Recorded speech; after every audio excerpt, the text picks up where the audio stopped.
On the news, President Tinubu to present 2025 budget to Senate says no magical solution to power grid collapse.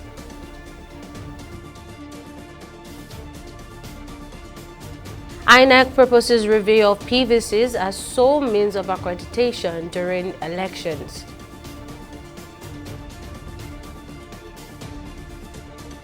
Trump vows to maximize military use for deportations.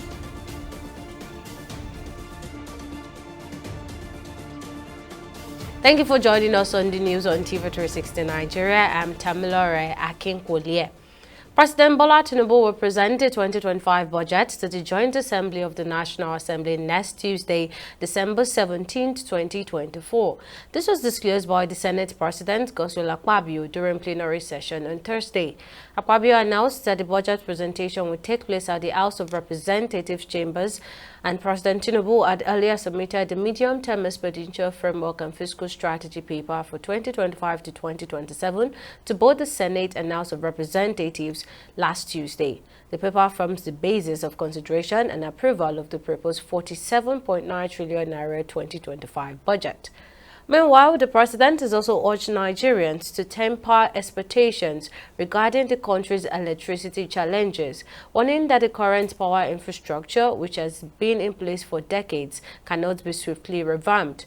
His comments came during a visit by German president, where he also highlighted ongoing reforms to foster a business-friendly environment and attract foreign investment.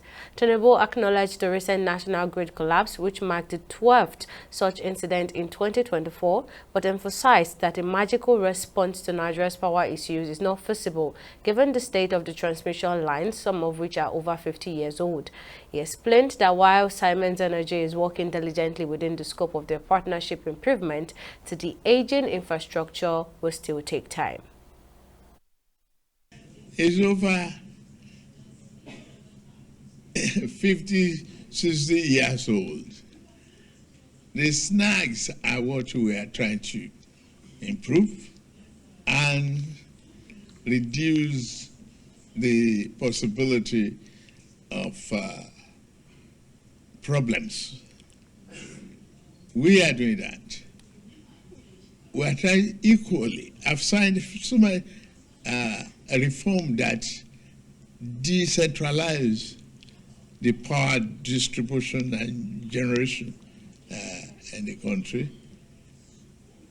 The state and various subsectors can, subnationals can generate their own power and distribute right now.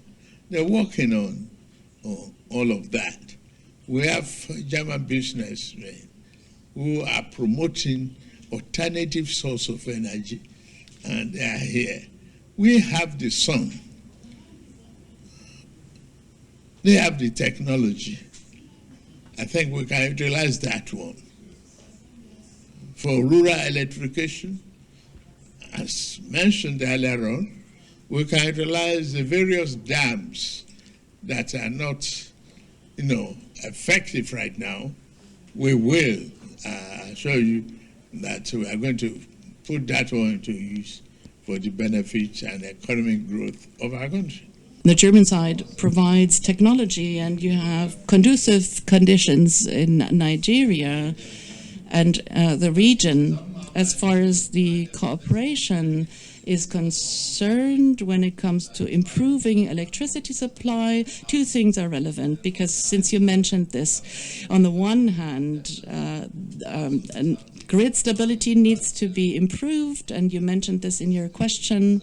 Siemens is active in the country for quite some time, but of course energy supply needs to be improved in areas where there is no good supply. So independent supply will be important, and we talked about this, and members of my German business delegation dedicated to this topic is on board as well.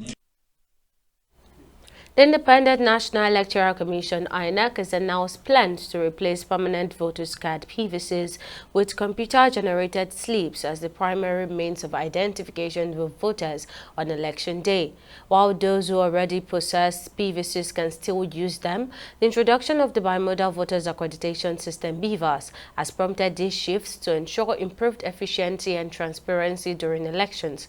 Speaking at a meeting with resident electoral commissioners in Abuja, INEC Chairman Mahmood Yakubu explained that this change is part of broader reforms informed by lessons learned from the 2023 general elections. He noted that the Commission had published a 524-page report detailing its findings and consulted extensively with stakeholders to enhance electoral processes. Among the major highlights of the Commission's recommendations is the imperative of legal clarity in result management with regard to manual transfer versus electronic transmission of results.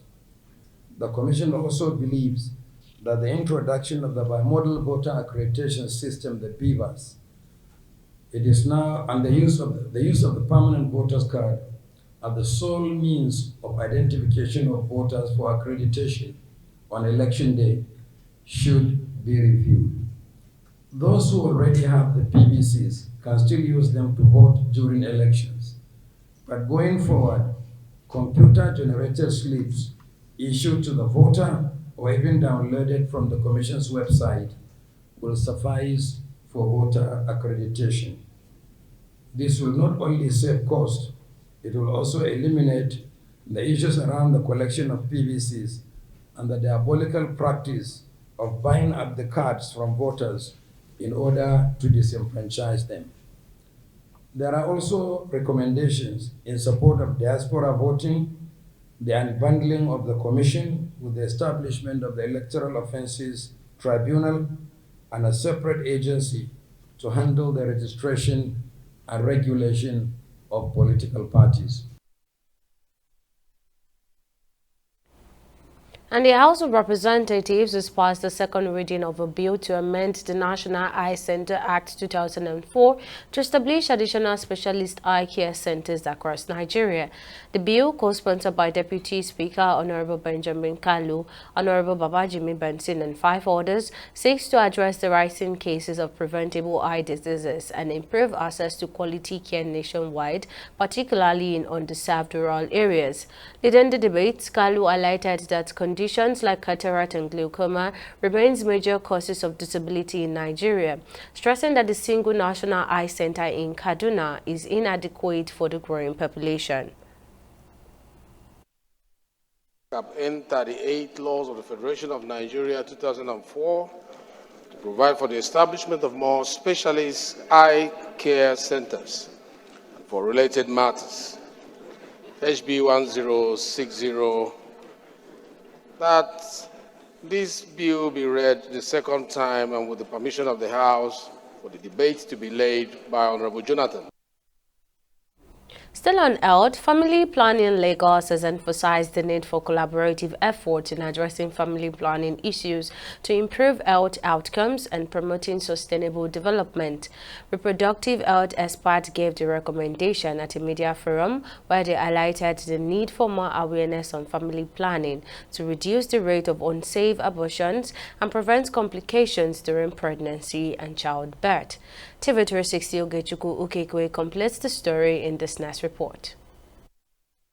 Family planning, which encompasses the use of various contraceptive methods, is an essential aspect of reproductive health, allowing individuals and couples to plan and space their children based on their desires and resources. According to health experts, family planning plays a significant role in controlling population growth, which is vital to sustainable development. The Lagos State Ministry of Health reviews the strategies employed to raise awareness among residents about family planning. Regularly, we have jingles going on on the radio, television. We have healthcare providers. They are being trained and retrained. And there are lots of programs too. Different programs, including Maternal and Child Health Week, Nutrition Week, in which family planning is also incorporated. And also the government ensured that there is provision of all these consumables at all the primary health care centers, and all the also the regular outreaches, health outreaches all over the state. While women have historically shouldered most of the responsibility for contraception, increasing male involvement in family planning is crucial to achieve sustainable reproductive health outcomes. Now we need to start a conversation whereby, when discussing family planning, men will be the target, not the women. Over the years, we've based discussion around family planning to be focused mainly on women. So what we are trying to say is that we need to change our narratives. We need to ensure that men are beginning to lead the conversation around family planning. When men start to lead the conversation around family planning, the burden of the decision will be a bit lifted from the shoulders of the women. Health experts also stress the need for government to incorporate family planning into national development in a bid to address issues such as poverty, environmental sustainability, and economic growth. We are not saying you should not have the number of children you want to have, but try as much as possible to space the pregnancy in such a way that the woman will have recovered from the previous pregnancy health-wise before you take in for another baby. And then this will also allow you to have enough time for your family members, for yourself, economically. So you can take, if it is only 3 that you can take care of, no problem. If it is only 2, but make sure you sit down and think very well and plan in such a way that it will not affect you and your family members, the children and your husband or your wife. By prioritizing family planning across this diverse area, experts believe that society can make significant strides in improving quality of life, advancing human rights, and ensuring a healthier, more sustainable future for citizens. Ogechukwu Kekwe, TV360, Lagos.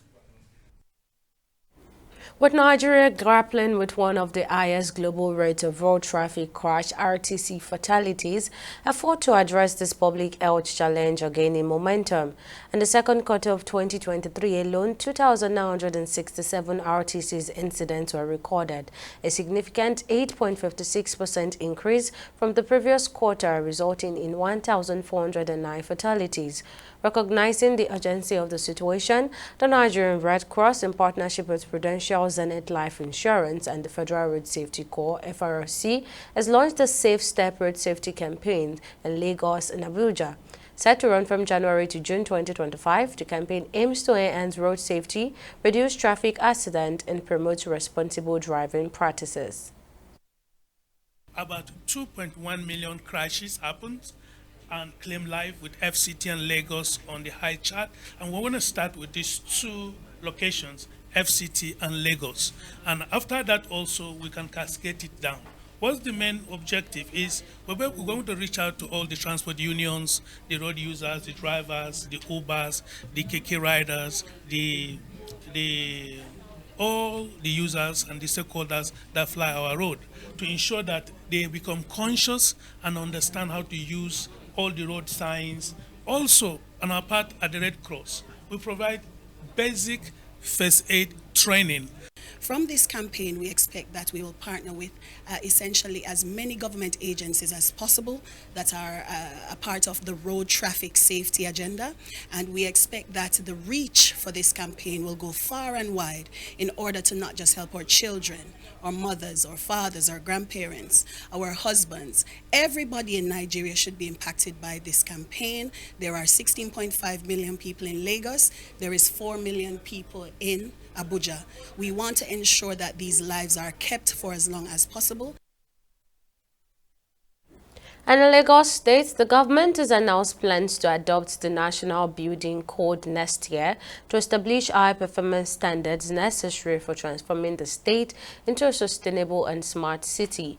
Governor Babajide Sanwo-Olu disclosed this at Lagos State Building Code Executive Council Retreat held in Ikeja, emphasized the need for collaboration among ministries and agencies within the built environment sector to ensure the state's development aligns with global best practices. Speaking further, the Special Advisor to the Government on EGIS and Urban Development, Olajide Babatunde, explained that the initiative aims to complement existing regulations. About 2 years ago, we succumbed to go what is obtainable internationally, have a building regulation, in which we have standards of construction, in design, in the manner of, land use, occupancy, use of building materials, which we believe eventually will improve and help with health issues, safety issues, occupancy issue. It's all around building, in a sustainable way, making Lagos a lot more resilient and be able to absorb shocks in the future and be able to stand in the committee of developed, well thought out, cities and city-states, as we see in various parts, of the world. You will see that there has been agitation in some areas that we want to go higher, so, the building code will specify, if the setbacks, the minimum setback in front of your house is supposed to be 6 meters, the ones on the side is between 3 to 4.5 meters, the one at the back is 1.5 to 3 meters, through the building code. We're able to put those things in place in a transparent way for everybody to know exactly how to make submissions when you're asking for approval for development. It's a very welcome development. It's the next step to go in Lagos. Lagos is everybody's home. The development is very high.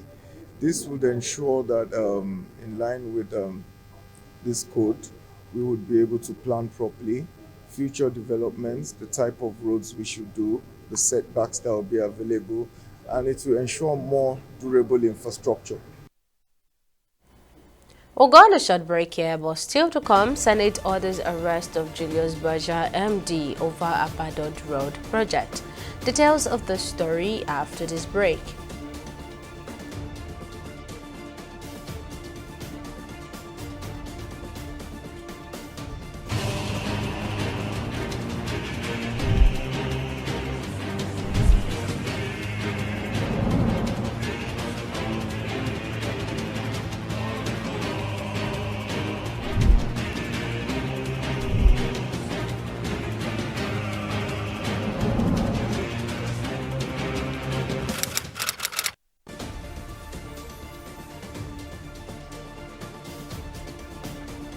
Welcome back. Now, here's a quick recap of our top stories. President Bola Ahmed Tinubu was called for patience as Nigeria tackles its long-standing electricity challenges, emphasizing that the country's power infrastructure, much of which is over 50 years old, cannot be overhauled immediately. Speaking during the visit of German President, Tinubu highlighted ongoing reforms, including decentralizing power generation and distribution to states and collaborating with German businesses on solar and alternative energy solutions.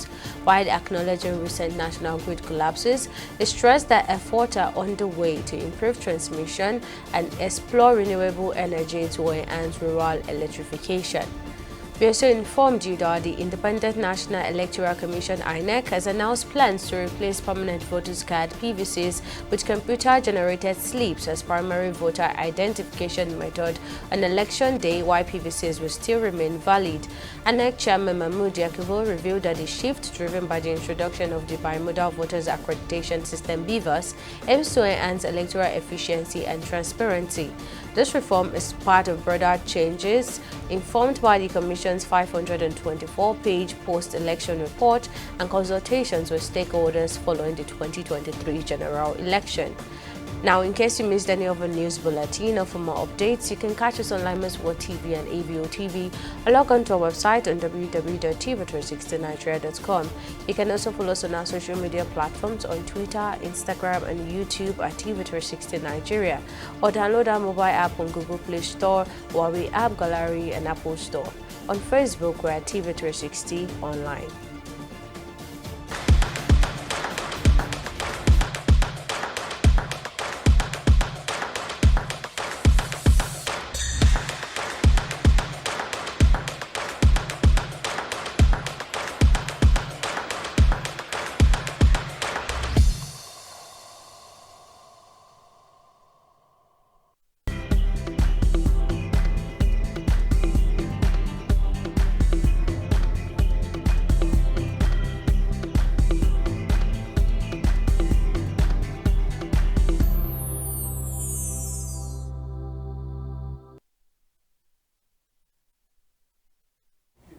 Let's now join Joy Uchejim, who is on standby in the world of business. Joy, what is the latest? Thank you, Tammy. And on business, the Lagos State Government, through the Ministry of Women Affairs and Poverty Alleviation, has empowered about 1,500 residents with essential skills and business equipment to enhance their financial independence and self-reliance. In his address at the 2024 Micro-Enterprise Support Initiative for Vulnerable and Disadvantaged Residents, organized by the Ministry of Women Affairs and Poverty Alleviation on Wednesday in Agidingbi, Ikeja area of the state, Lagos State Governor Babajide Sanwo-Olu reaffirmed his administration's commitment to initiatives that foster inclusivity, economic empowerment, and poverty reduction. Another beneficiary, Afolabi Ayomide Iyanu, who was equipped with ear-dressing tools, explained how she has been able to regain a sense of self-worth and respect for her family in her community, because she has been able to contribute meaningfully to the affairs of her family and also that community at large. So such stories and many more, and we've listened to many others today, they affirm the significance of this initiative in fostering sustainable development and economic empowerment. So the overwhelming success of that first edition made it easy for Mr. Governor to approve this second phase within the same year.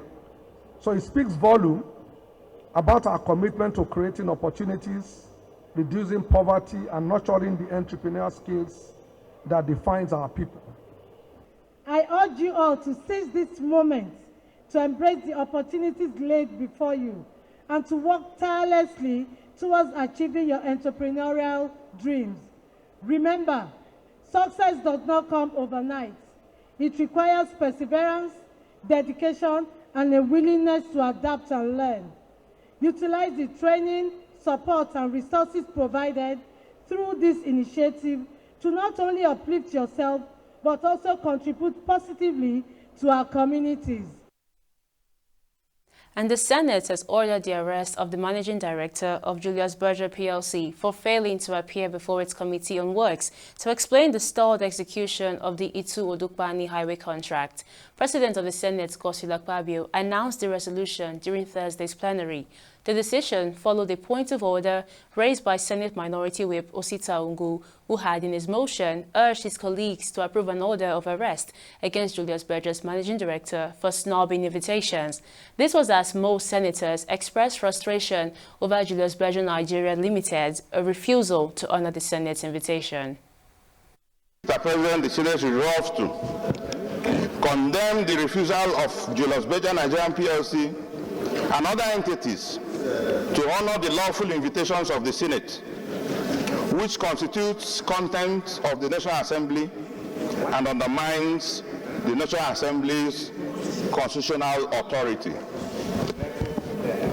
Invoke the constitutional powers of the National Assembly as provided in Section 89(1)(c) and (d) of the 1999 Constitution to issue a warrant of arrest to compel the attendance of the Managing Director of Julius Berger Nigeria PLC at the rescheduled investigative hearing. Who is this contractor that is so powerful? More than the federal government, more than EFCC, more than all the agencies that are put in place to deal with people who are involved in criminal embezzlement of public funds. So I submit, sir, that everything we have said of Julius Berger, we should say even more to the Ministry of Works that awarded the contract. There is no evidence they have the power to revoke the contract, and they have the power under the law to get that part of the payment for which they have no work, to recover that money to public treasury. What we are going to do is that since we have summoned the company, and the company has rebuffed the summons of the National Assembly by implicating the Senate, then we should immediately take the next step of issuing a warrant of arrest to compel the managing director of JB to appear before the Senate committee. And then you fix a date. Those in support of this say aye. Those against say nay. The ayes have it. So the Senate of the Federal Republic of Nigeria has authorized the Senate President to sign a warrant compelling the managing director of Julius Berger to appear before the Senate Committee on Works on a stated date to be so named. We'll take a short break and return with stock market reports.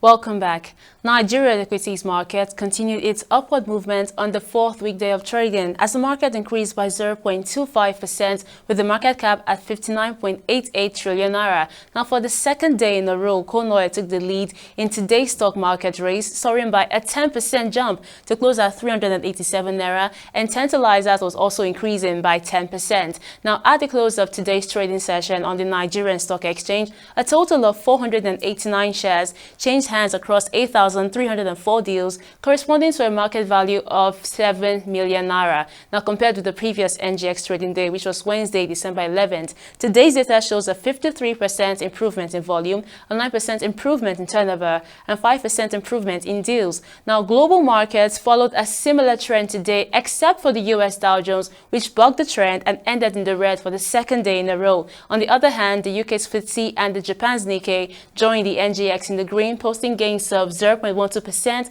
and 1.21% respectively. Now on the foreign exchange market, the Naira remained volatile as ever, with other major currencies trading at 1,680 Naira against the dollar, 2,160 Naira for the Great British Pound, and 1,805 Naira for the Euros. And that's your business and stock market updates. Back to you, Tammy, for the rest of the news. Thanks for that update, Joy. Now on the global scene, President-elect Donald Trump says he will use the U.S. military to the fullest extent of the law to support his mass deportation effort.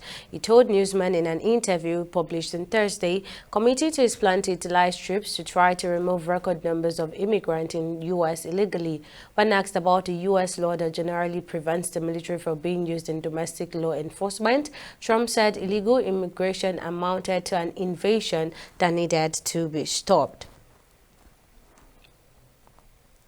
And finally, on sport, an investigation into alleged rape and sexual assault in Stockholm, which Swedish media said targeted Real Madrid forward Kylian Mbappe, has been closed due to insufficient evidence. The 25-year-old French star, one of the highest profile players in the world football, visited the Swedish capital around October 9 to 11 with a group of people after he was not selected by his country for the Nations League match. Sweden's prosecution authority announced on October 15 that it was investigating an alleged incident that occurred in Stockholm's hotel on October the 10th without mentioning the suspect's name. And Australia's Professional Soccer Players Union has condemned the awarding of the 2034 World Cup to Saudi Arabia, saying significant human rights risks are attached to the tournament, while questioning FIFA's ability to prevent harm from occurring. FIFA officially awarded the World Cup to the Kingdom on Wednesday, with the sole bid for the tournament confirmed by acclamation. And that wraps up our bulletin on the news. Many thanks for watching. See you again next time.